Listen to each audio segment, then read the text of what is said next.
Good evening, ASW. It's a new school year out there, and it's so great to be back. I hope you all had a wonderful summer vacation. I've got a lot of energy in me because we've been hunkering down with staff this week and really getting into the throes of the new year. It's been absolutely amazing to be back on campus, and truly we're feeling ready to welcome your students. A big hello and welcome to all of our new families out there. I've been watching you joining the Facebook group, and hopefully more than a few of you have also tuned in on our new YouTube channel, so you can also watch us live streamed on YouTube going forward. We're hoping to have many of you tuning in tonight to try to give you a sense of the start of the school year. We started this last year under the need to have a direct communication channel where we could do question and answers back and forth, and an ability to really talk about things as they emerge throughout the year. We were doing weekly for a while, and then we went back to bi-weekly, and so we'll kick it off this year with a look towards a similar schedule and lots of opportunity to talk about the things happening here at school, in addition to the things we're doing to keep your kids safe and healthy here at school. And we will broaden the agenda throughout the year this year so that the broad school-wide issues can be discussed here in a forum where you all can participate and join in the voice of our community. We have a wonderful ASW community here for those of you that are new and joining us, and we're very excited to have you on board with us. Again, if you have questions, please drop them into the comment stream on either the YouTube channel or in the Facebook video that you're watching right now. I'm watching them here in my StreamYard. There were some instructions to follow if you wanted to also be able to see your name attached to comment. I'll be able to put them up on the screen just like this. And if you've done the process with the StreamYard approvals, you'll be able to see your name next to that. And as an example of that, we'll see one from Kayla Bonka there saying welcome back, and our amazing ASW family. Kay is our board chairperson this year, and so she's settling into her new role, and we've been spending lots of wonderful time together getting all of things in order for the coming school year. So again, into the chat stream, any questions that you may have while we're presenting tonight, and also same on the YouTube channel. On the YouTube stream, if you drop a comment in there, you'll be able to see us. I've also posted a link, and hopefully you'll be able to find it, that will tell you a link to come into the yard, as we say. This is the StreamYard software that we're using for doing our live stream. And you're welcome to join us here if you want to ask your questions live. I've already got one person that may be joining us, a new family. He popped in a little bit ago, and I hope he'll pop back in. And if there's anyone else who wants to come over and share a bit of news, I don't know if my PTO ladies are out there and they want to jump in and talk about the year and say how excited they are after their initial meetings. But please feel free to jump into the yard, and we'll be glad to have you join us. We're going to start with a presentation just with a few bits and pieces of things to be thinking about for the year. And I should mention very quickly and introduce him, because I think he's going to be talking about this right at the front with me. Dr. O is in the house. Yeah, hello. Thanks for having me.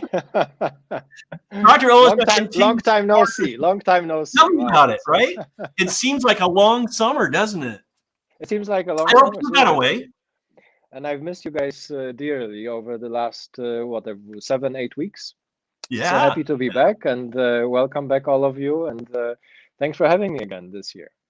No, absolutely fabulous that we'll be able to continue this partnership that we've sown through difficult times, and the challenges we've surmounted together are absolutely spectacular. And that's part of what I want to talk about tonight is some of the things that we've accomplished together. One of the things is the feedback from you. And I talk about this because you gave us some really strong results on our parent survey. This was 500 parents participating in our survey this year, and we slightly changed the format of the survey so you could do it once for a whole family. So that actually represents somewhere in the neighborhood of 750 children in the school. That's not our 900 and something, but that's a strong response rate. And these are the ones that are our normal questions that we track year on year. And the child being engaged and interested in learning at school tops out again this year at 98% when we consider agree and strongly agree together. But this year in particular, when you tip out strongly agree, we went past the 50% mark. It's almost unheard of to see 50 and 60% in the strongly agree category. And so parents, thank you for this amazing validation of the things we're doing. My child feels safe and enjoys coming to school came up in the high ranks too. We only ask that question in elementary and middle, and in high school, we ask a different question about student-centered environment. But you can see 98, 95, and 97% when taking agree together. And elementary in particular, 61% strongly agreeing. And then the accessibility question, again, another high here in terms of our accessibility, communicating and responding to questions and concerns, 98, 98, and 96. And here's the one nugget that I thought was powerful. We have not a single question on the survey that was below 75% agreement when you take agree and strongly agree together. So really fabulous. There's a lot more details in this survey and a lot more questions. Obviously, I know you all took the survey, so you know that. We're going to be sharing these out incrementally and getting them into a newsletter and sharing them with the board so that we can bring you our insights and the areas where we've tagged that we can still do better, things that we can still tackle as goals. But we added some new questions this year, and these are the important ones, and I want to just celebrate this with Dr. O in the house, and that's the questions on COVID. And so take a look at this. One of our questions was, and remember, we do statements, and you tell us how strongly you agree with this. The school implemented appropriate health and safety protocols during the pandemic. The agreement was 97%. With strongly agree at 79%. Wow. That's huge. Remember I was saying 50 and 60 is really, really good. That's 79%. The school adjusted its program to respond to the needs during the course of the year, 97 and 74. The school maintained programs and services as normal as possible during the pandemic, 97 and 74. The school communicated effectively during the pandemic, 98 and 75. The school provided options that met individual student needs as a result of the pandemic, 95 and 67. And the social and emotional needs of students, how were they met, 93 and 56. Those are impressive, solid numbers. And again, not just because of what the school did, but because of what we all did together. And so it's as much a validation of our parent community as it is a validation of our partnership with Dr. O and EpicSpert and everything that we did together. It proved itself out. The vast majority of our population was happy with the results that we achieved. So let's take a hooray moment here, and thanks for all the comments coming forward, and thank you for all the validation that you've given us. Dr. O, high five. High five. So, I mean, it's really humbling to see those numbers, and absolutely fantastic, and again, humbling for me to have been part of this, a small part, albeit, but again, I don't think. And obviously, you know, we have been in touch with many schools around the world, John, throughout the year. And I don't think there's any school in the world, frankly, I don't think there's any that could show anything even, you know, close to these results. I think if you know, if they're above 50, I think that would be a huge success. So again, congratulations, guys. This is like a star performance. Thank you. Oh man, just feels so good. So that brings us to this year's plan. And you and I have been working hard this summer on this. And also parents, thank you to, I think it was 60 plus parents that took the survey and gave us feedback on our mitigation document and helped us with edits and ideas and thoughts about things we could and should consider. All of that went into our thinking and our planning as we started to put that together. And you've seen that draft now for a couple of weeks since I sent the message to you, updating you on where we thought we would land on this plan. And of course, it starts with reminding ourselves of our layered approach, our Swiss cheese layers.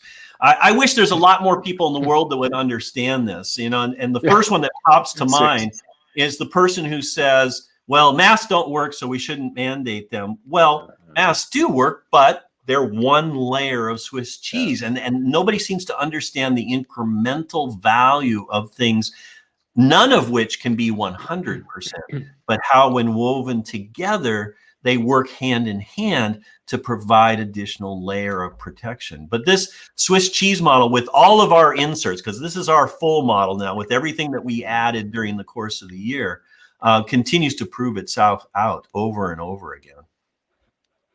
It's very complex, you know, and when you guys read through it, I'm sure you will appreciate this is very complex.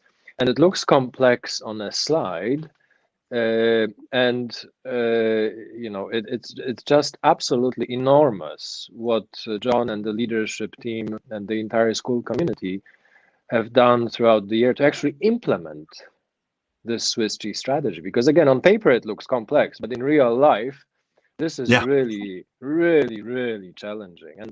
And again, it's you know, it's all of you, all of the entire community, all the parents, all the children who have been through this, and it has not been easy.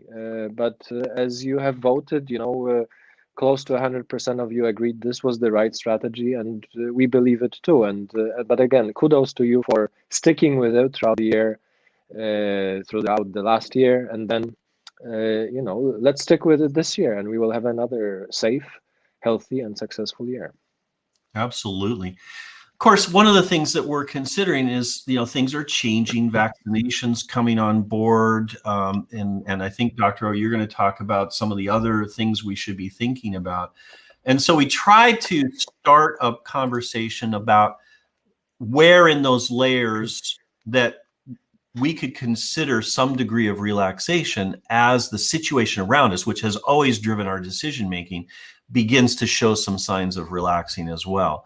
And early in the summer, we talked about this. We've adjusted the numbers a bit over time. There may be another round of adjustment in this, but within the context of being at this risk level and knowing that we still have a pandemic that we're dealing with, what are kind of the markers that we're looking for to relax various layers of Swiss cheese in an incremental fashion that leans to the side of caution and at the same time recognizes the dynamic situation of this and how it will begin to relax into just the way we live life and the way we go on with this now in our midst.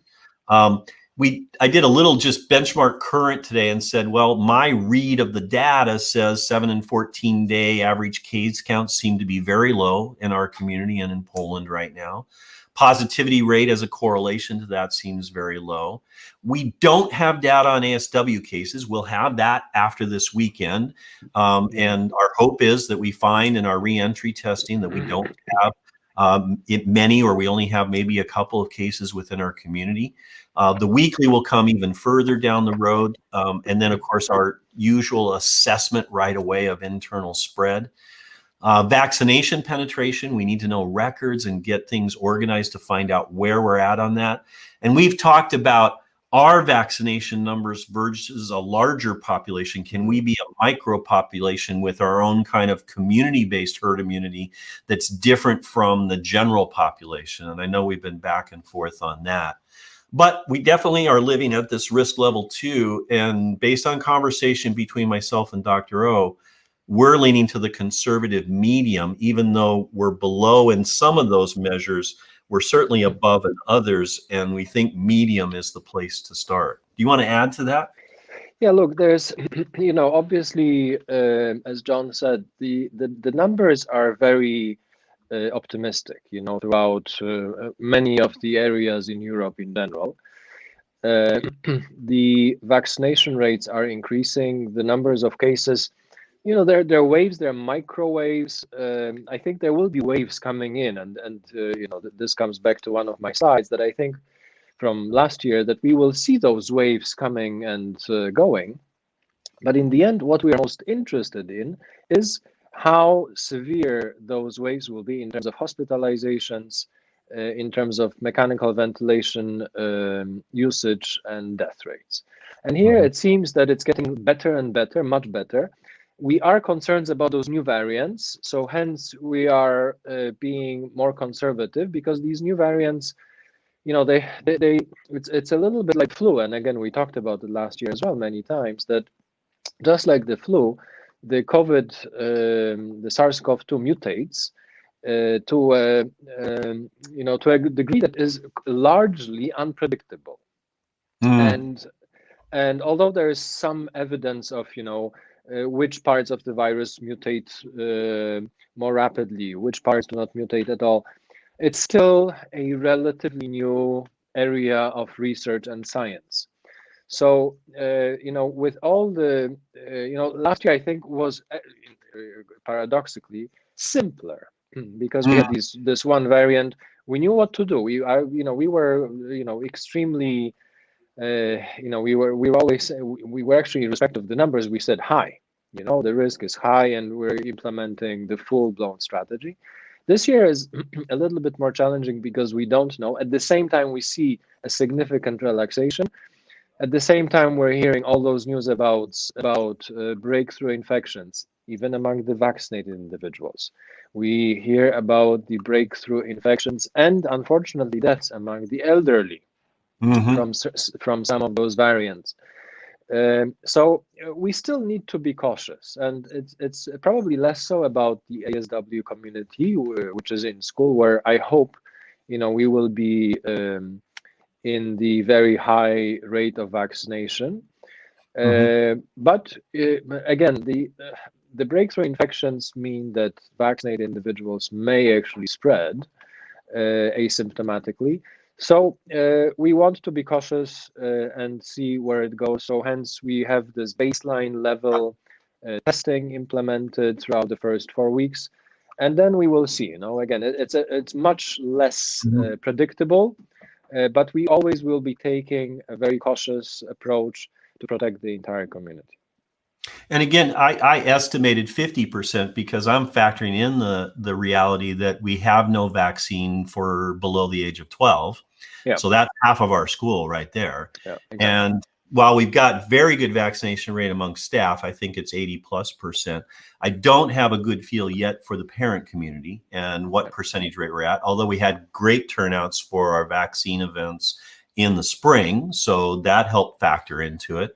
We had a fairly good turnout for our first student vaccination event. We're going to talk about this further down, but that's why I came in at the 50% number, and I think why we said medium made sense, because we've got enough data about vaccinated individuals still potentially being able to spread and have breakthrough illnesses, and we have a fairly large child population that still remains unvaccinated.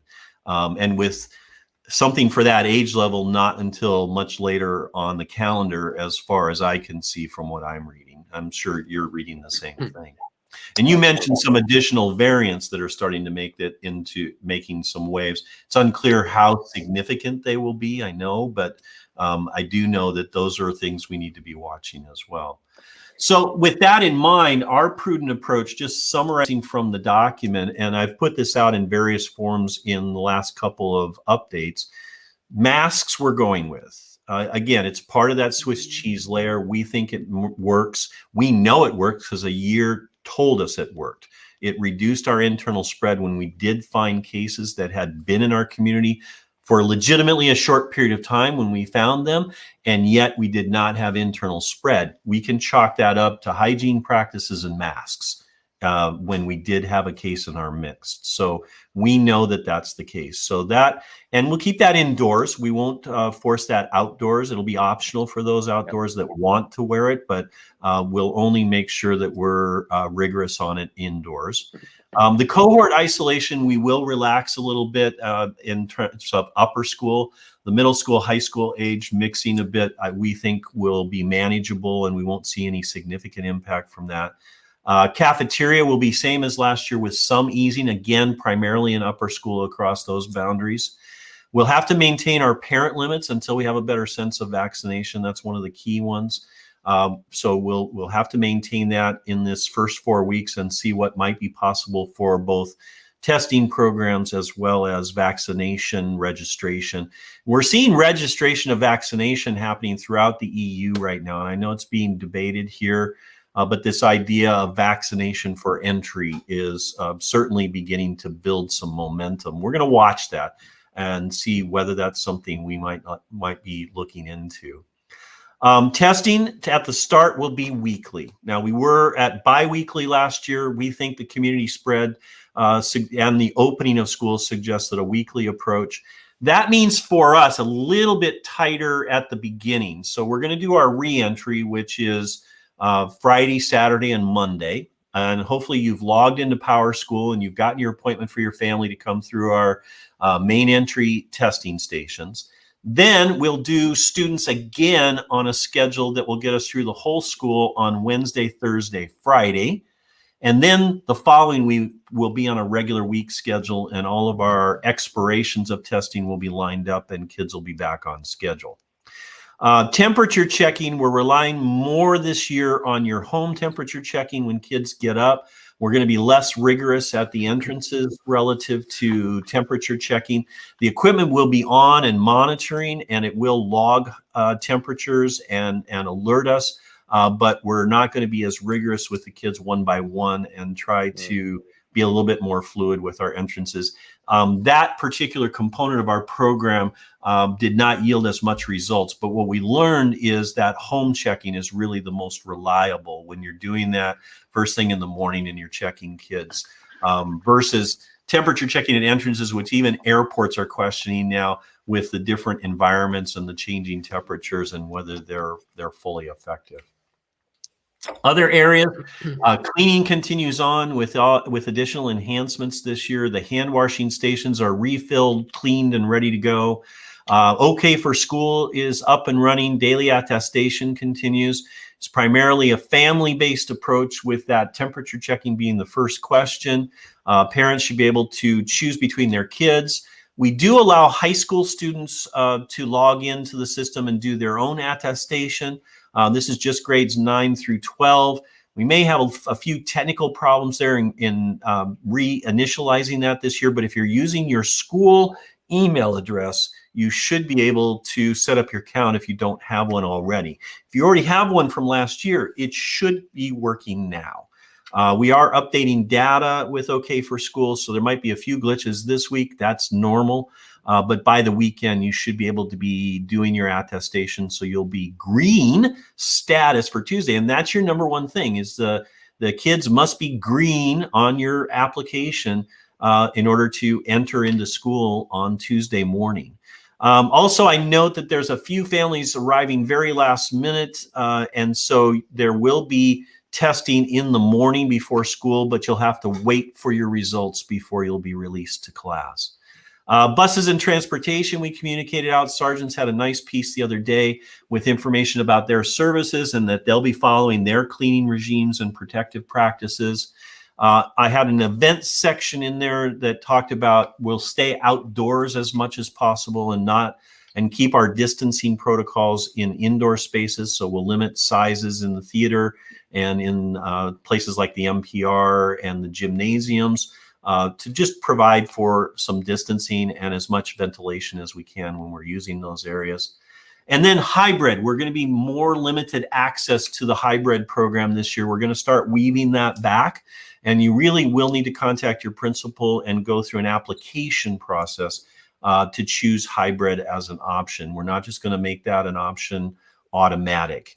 And that means fewer options for intermittent virtual access during the year as well. We're going to try to weave back the responsibility on teachers for providing that on demand. Certainly, we want to try to work with kids when absences are truly necessary, when they're ill, those kinds of things. But generally, we want them to get well and then come back to school and be here in our midst in order to study and learn well. That brings us to vaccination. Again, stated earlier, the goal is greater than 70%. We won't be able to achieve that for the lower end of elementary, obviously for the kids up through age 12. 12 plus, it seems like vaccinations are going well. Many families are opting into it. Vaccination, I'm just going to say it from my point of view, is a proven protection against serious illness and long-term consequences. We know that. The data is absolutely clear on that. Is it perfect? No. It's still in its own way a layer of Swiss cheese, and that there will be breakthrough infections. These are a concern, but they're limited frequency, and they're typically, although not always, less severe. But the numbers really decline for the vaccinated population. And I think what we're seeing now is it's the unvaccinated that are seeing the worst outcomes and the worst consequences.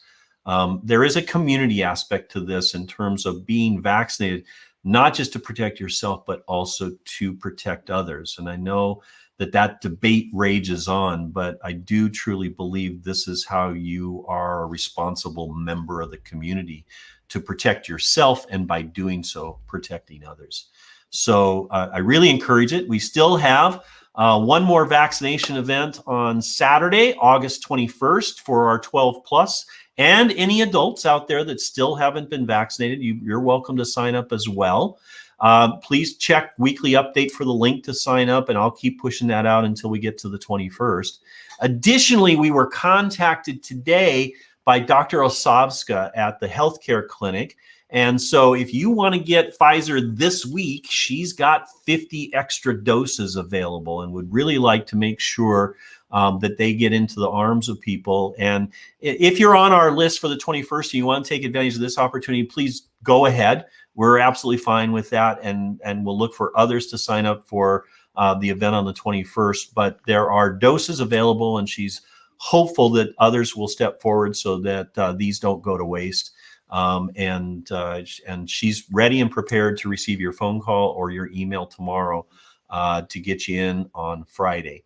So again, that's Dr. Osovska. She works with a lot of our families here at the school. Please feel free to reach out to her.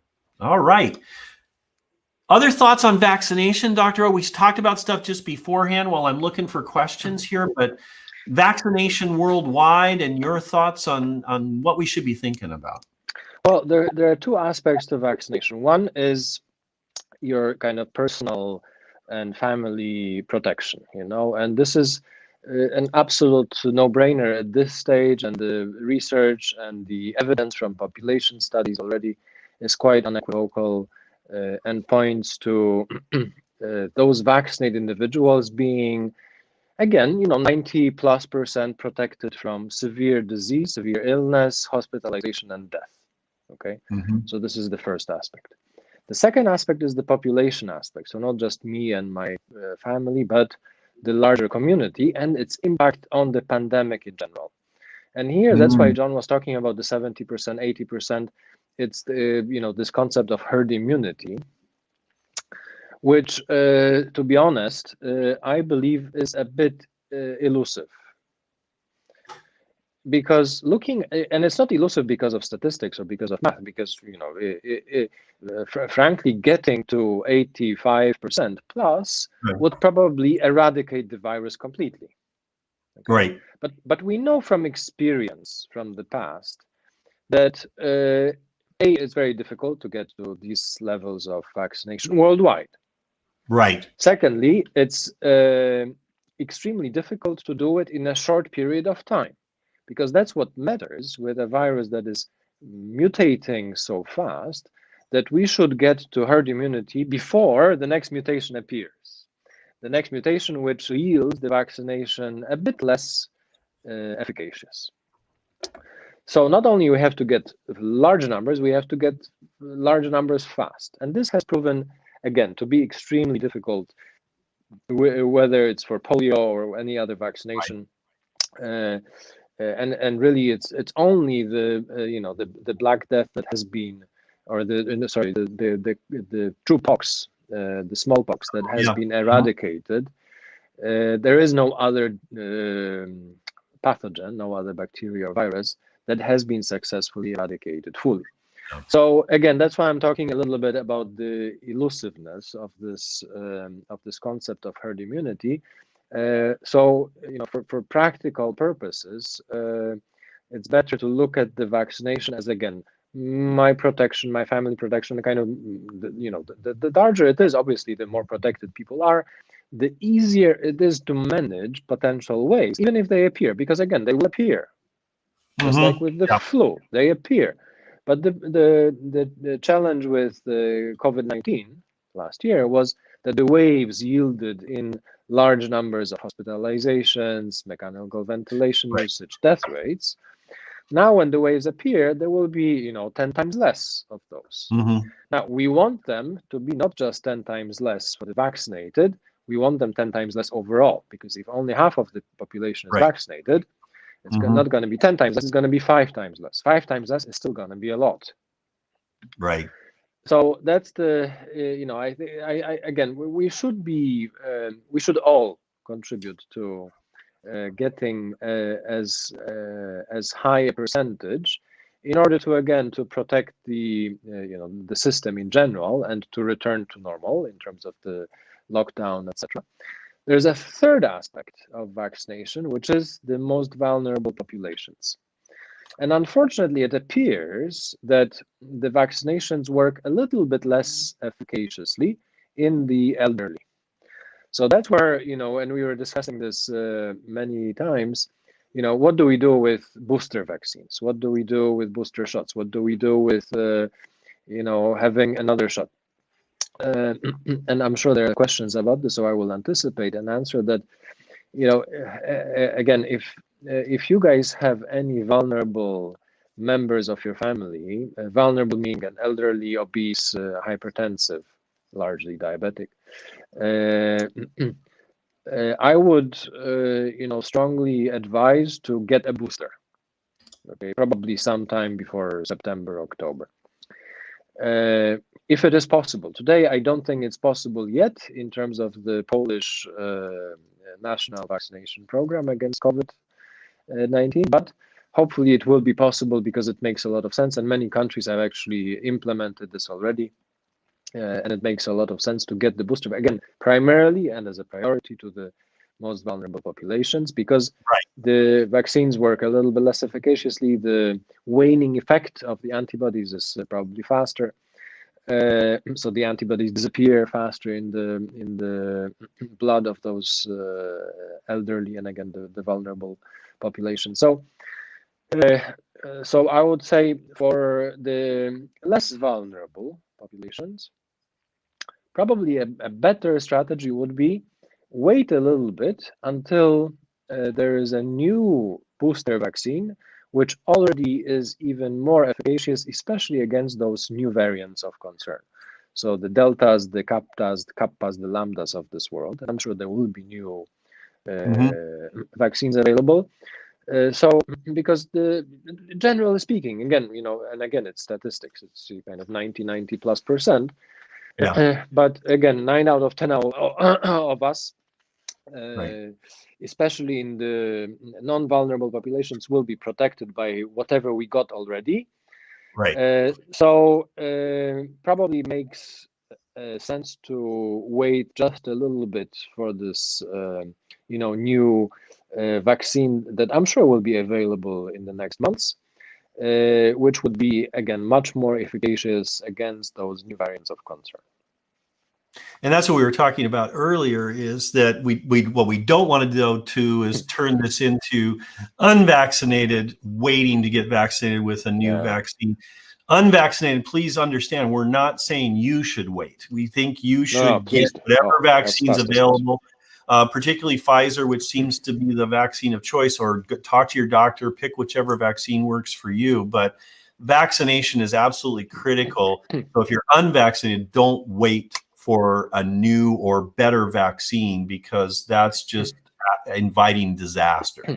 What we're really saying is those who've been vaccinated now, as you look on the horizon, look for the updated vaccines. And I think you've always projected that it might be a 9-month or 1 year cycle, but that we're going to get into a potentially flu shot cycle with variants incorporated into it on an annual basis, as flu already does.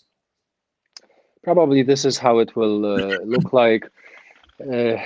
Again, the respiratory viruses share a lot of similarities, and here certainly SARS-CoV-2 shares a lot of similarities with the flu virus, with the influenza virus, in a way that it mutates relatively rapidly, and the new strains. The difference with flu, I think, is that usually with SARS-CoV-2, it has been, at least so far, the experience that the new strain almost completely overtakes the previous strain. Oh, Almost. interesting. Yeah. So with the flu, there is usually the WHO identifies four pandemic, they're called so-called pandemic strains, based on whichever four strains were the most prevalent in Australia during their fall. So kind of in the Western Northern Hemisphere in the spring or early, Got it. Okay. late winter. Right. Because they get it earlier. So the assumption is that the Australian strains will then migrate to cause the pandemic flu. So they're the ones who are the source for the manufacturers to then manufacture the vaccines against those four strains. And every year there are different strains that are these pandemic strains. With COVID so far, again, it seems that, whenever you had the alpha, okay, it was alpha, 99% or 100%. Then you had the beta, okay, it was 100% beta. Then you had delta, now it's almost 100% delta. Now we're seeing this kappa new one and variants of it, and it's starting to grow. So possibly this will be the difference, that there will be one prevalent strain, but we don't know. Again, it's still an evolving science, so it's difficult to say. So it could be that in some geographies, it will be the delta. In some, it will be the kappa. In some, it will be the lambda. Because but you're suggesting a localized vaccine, so it may be regional. Could be an endemic so-called prevalence of a given variant. However, for ease of use, and because we are such a global village, and I assume there will be no more restrictions to travel very soon. The assumption will be that even though you have in South Africa, you have, in Africa, you have the Kappa strain, very soon you will have the Kappa strain in Europe. If you have the Lambda strain in India, very soon you'll have the Lambda strain all over the world. Right. So maybe it will be a little bit like with the flu, that the WHO will determine, okay, here are the 3-4 prevalent variants for SARS-CoV-2. So now for this season, we will get these 4 variants in the vaccines against these 4 variants. Let's see. Hopefully it will be like this. Hopefully it will be a bit more predictable. Again, because herd immunity is, in my mind, and in kind of humanity experience so far, is such an elusive concept. We should get used to living with SARS-CoV-2 around us. Yes, and that seems to be the prevailing theory right now. Yeah, and and I think that we discussed it already last year, that this will be just another respiratory virus. Okay, yeah. Just like we had, again, 5 different coronaviruses were already quite prevalent, and they were causing very minor, upper respiratory tract infections before.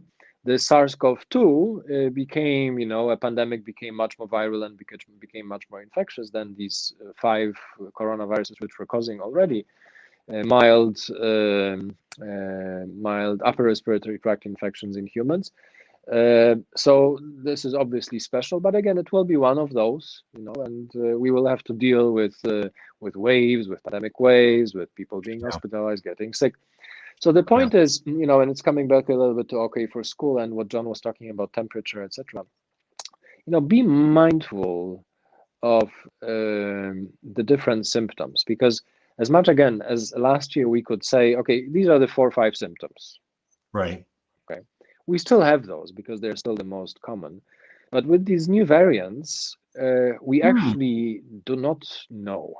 Okay. And so be cautious, stay on the safe side. So if you have, if you don't have fever, but you have severe cough, think about, okay, could it be allergic? Yes, no. If it's not, then assume, okay, stay home and get tested. Okay. Because again, and especially with temperature, like John was saying, it has not been a very good, a very solid Swiss, a layer of the Swiss cheese, because especially among kids, a lot of the kids had, very just minor fever, kind of below even 37.5, which we determined, right? So again, be mindful of other things as well, not just temperature checking, Yeah. but look at other things, because again, the virus may be prevalent, it may be mutating, and may be causing different symptoms. Which comes back to the thing we've always talked about, and this again goes hand in hand with childhood illness in general. There are so many symptoms that kids experience that are also explained by dozens of childhood illnesses. So differentiating is always going to be a challenge, which is where simple and easy testing comes in. Exactly. So that you can quickly dismiss SARS-CoV-2 and focus on the normal childhood illness and get back to what's really ailing your child, whether it's allergies or whatever else it is that you're dealing with.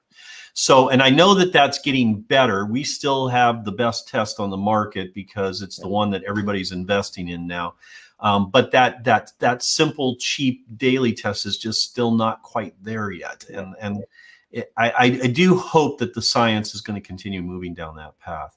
Let me grab a couple questions here because I want to make sure people see answers. This is a little bit offside, but Teresa's asking about the annual physical exam.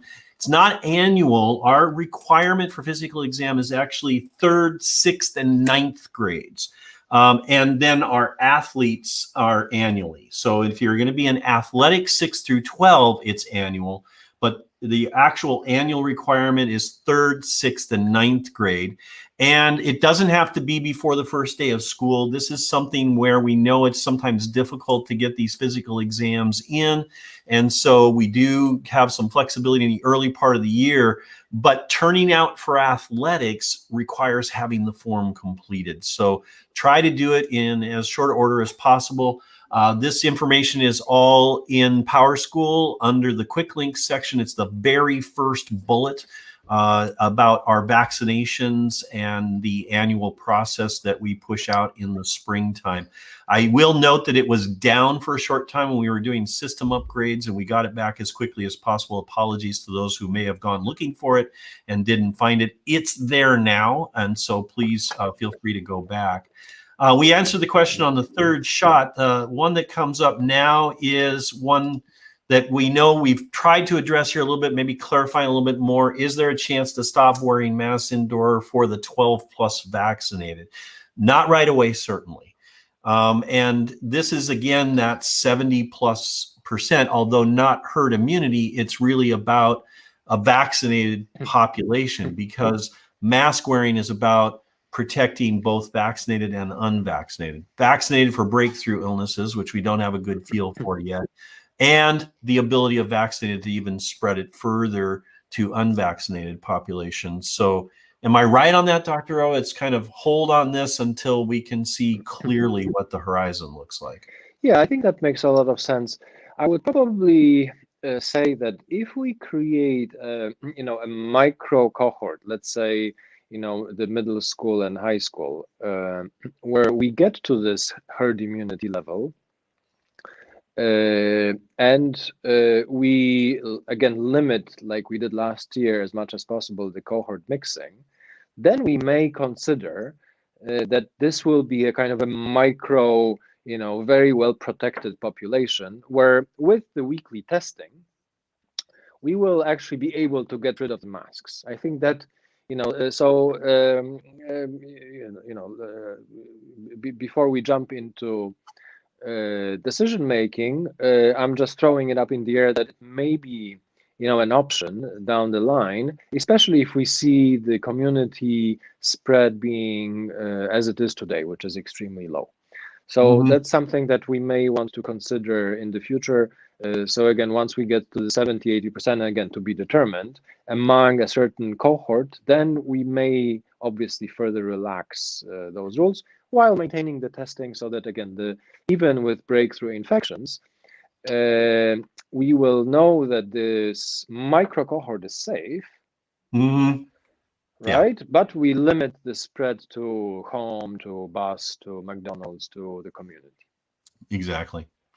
So I hope that helps, but we're definitely watching, and certainly this first 4 weeks is going to give us good indication of whether we're on the right pathway or not. And this 4 weeks, by the way, also gives us a chance to gather that immunization information from you. Yes.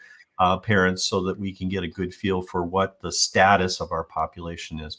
And again, this immunization information is similar to immunization data we get on all the other vaccines that kids get in childhood. So it's pretty normal for our system to be able to capture that. I think I know the answer to this next one. So Dr. O, go ahead. Flu vaccine.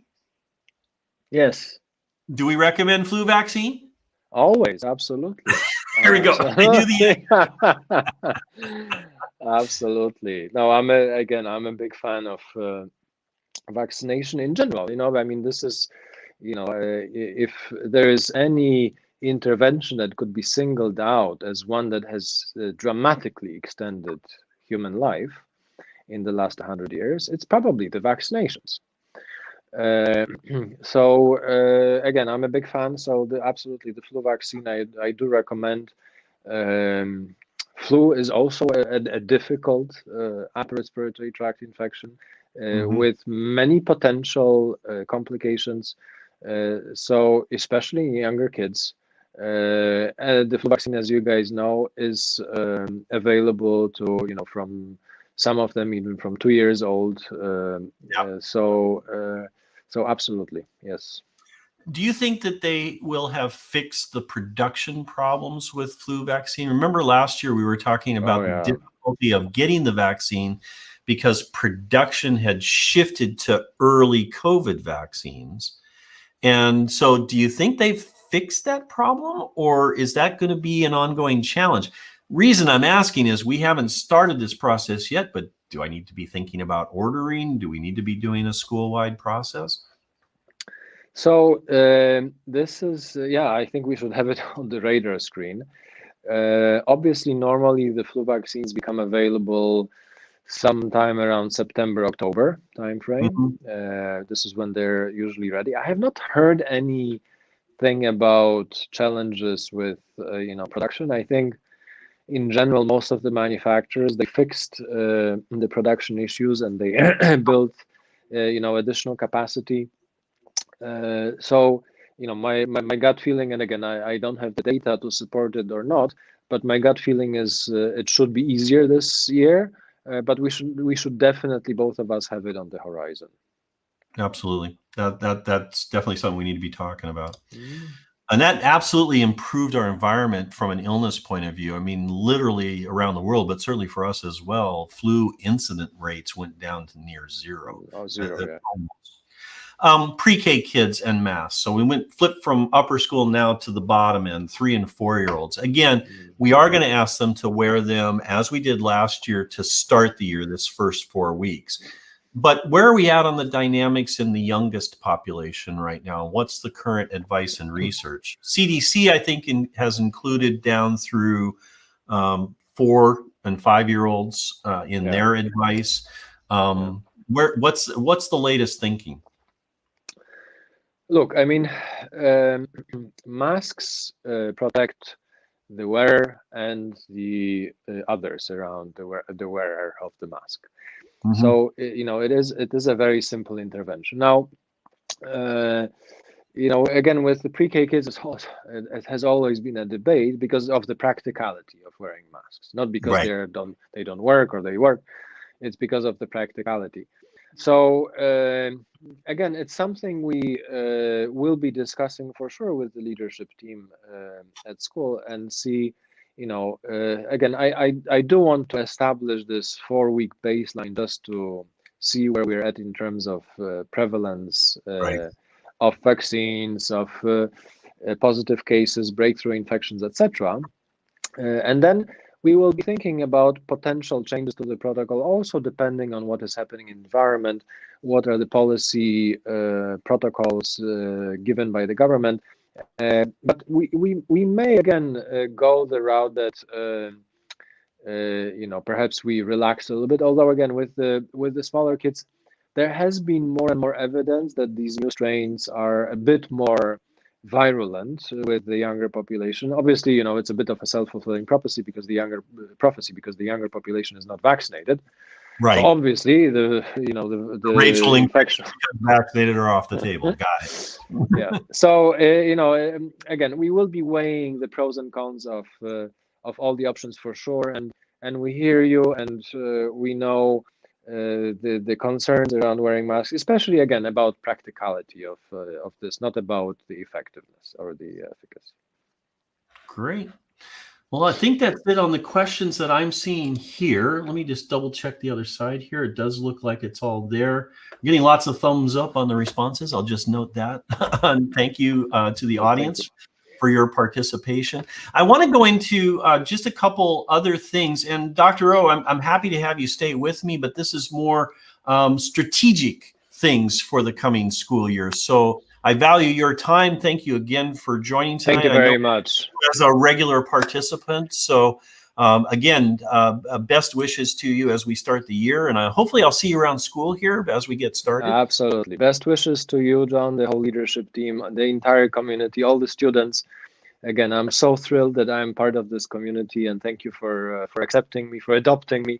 And I'm really proud and honored to be serving you throughout this year as well. Thanks again, as always. We'll talk to you soon. Bye-bye. Bye. So I just wanted to do about 2 minutes here, if you'll stick with me, on other things happening here at ASW. One of the things I need to share with you is that despite a pandemic, we kept working on the other things that schools do. And a lot of it is strategic work and things that we're moving. So we've been spending time this week talking about our next steps towards the future. Legitimately, some things were put on hold as we focused on the more important strategic work of safety and health and focusing on how we could stay open in the midst of a pandemic. We achieved that.